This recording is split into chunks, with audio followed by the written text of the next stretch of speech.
నమస్తే, welcome to today 18 news. Karimnagar జిల్లా గంగాధర మండలం మహాత్మా జ్యోతిబాయి పులే తెలంగాణ బీసీ బాలుర గురుకుల పాఠశాల ఎం సరిత ప్రిన్సిపల్ మాట్లాడుతూ నిత్యం విద్యార్థులకు నాణ్యమైన విద్యతో పాటు పౌష్టిక ఆహారాన్ని అందిస్తున్నాం.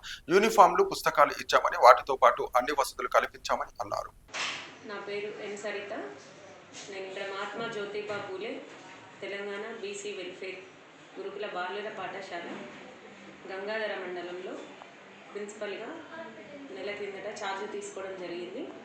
ప్రస్తుతం మా పాఠశాలలో పిల్లలందరికీ సరిపడా టాయిలెట్స్ కానీ, క్లాస్ రూమ్స్ కానీ, డార్మెటరీస్ కానీ అన్నీ తగిన సదుపాయాలతో ఉన్నాయి. ఫ్యాన్స్ కూడా, ట్యూబ్లైట్స్ కానుంచి ఎలాంటి ఇబ్బంది లేదు. ఈవెన్ పిల్లలకి కావాల్సిన నోట్బుక్స్, పుస్తకాలు, యూనిఫామ్స్ కూడా అన్నీ తగినంతగా ఉన్నాయి. ఇందులో కూడా లోటు లేదు. ఇంకా ఫుడ్ విషయానికి వస్తే ఉదయం సమయంలో రాగి జావ 7 గంటలకి పిల్లలకి రాగి జావ ఇవ్వడం జరుగుతుంది. ప్రతిరోజు శుక్రవారం పూట మిరియాల పాలు సప్లై చేయడం జరుగుతుంది. సీజనల్ పరంగా పిల్లలకు ఎలాంటి వ్యాధులు రాకుండా, థ్రోట్ ఇన్ఫెక్షన్స్ ఇలాంటివి రాకుండా ప్రతి ఫ్రైడే రోజు మేము మిరియాల పాలు సప్లై చేస్తాము. ఇంకా ఉదయం అల్పాహార సమయంలో 3 రోజులు టిఫిన్ అంటే నాటు రవ్వతో ఉప్మా, తర్వాత ఇడ్లీ మరియు పూరి, ఇంకా మిగతా 4 రోజులు కూడా రైస్ ఐటమ్స్ అంటే పులిహోర, కిచిడి, తర్వాత జీరా రైస్ ఇవి సరఫరా చేయడం జరుగుతుంది. ఇంకా లంచ్ టైంకి వస్తే లంచ్ టైంలో ప్రతిరోజు మధ్యాహ్నం పూట ఒక కూర, ఆకుకూర పప్పు, రసము, పెరుగు మరియు ఉడికించిన గుడ్డు అందించడం జరుగుతుంది.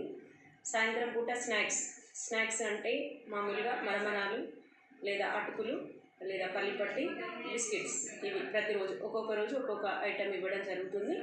మరియు సీజనల్ ఫ్రూట్స్, బనానా, యాపిల్ లాంటి సీజనల్ ఫ్రూట్స్ కూడా అందించడం జరుగుతుంది ఇక్కడ. ఇంకా డిన్నర్ సమయంలో పిల్లలకి సాంబారు మరియు ఒక కర్రీ, పెరుగు సరఫరా చేయడం జరుగుతుంది. సో ఇక్కడ వాష్రూమ్స్ కానీ, పిల్లలకు కార్పెట్లు, బెడ్షీట్స్, యూనిఫామ్స్ అన్నీ కూడా గవర్నమెంట్ సరఫరా చేయడం జరిగింది. ఎక్కడ కూడా ఏ ఇబ్బంది లేదు. సో సీజనల్ వ్యాధులు వచ్చే టైం కాబట్టి పిల్లలకు అన్ని రకాల జాగ్రత్తలతోటి అన్ని సదుపాయాలు కల్పించడం జరుగుతుంది. మరియు మాకు పిల్లల హెల్త్ పరంగా చూసుకోవడం కోసము ఒక హెల్త్ సూపర్వైజర్ కూడా రెగ్యులర్ స్టాఫ్ మెంబర్ ఉన్నారు. ఏ టైంలో అయినా మా స్టాఫ్ మెంబర్స్ అందరం స్పందిస్తాము. హెల్త్ విషయంలో కానీ, పిల్లల ఫుడ్ విషయంలో మరియు స్టడీస్ పరంగా కూడా ఎలాంటి ఇబ్బంది లేకుండా చూసుకోవడం జరుగుతుంది. సో 99% పిల్లలకు న్యాయం చేయడానికి మేము విద్యా వ్యవస్థను నడిపిస్తున్నాం.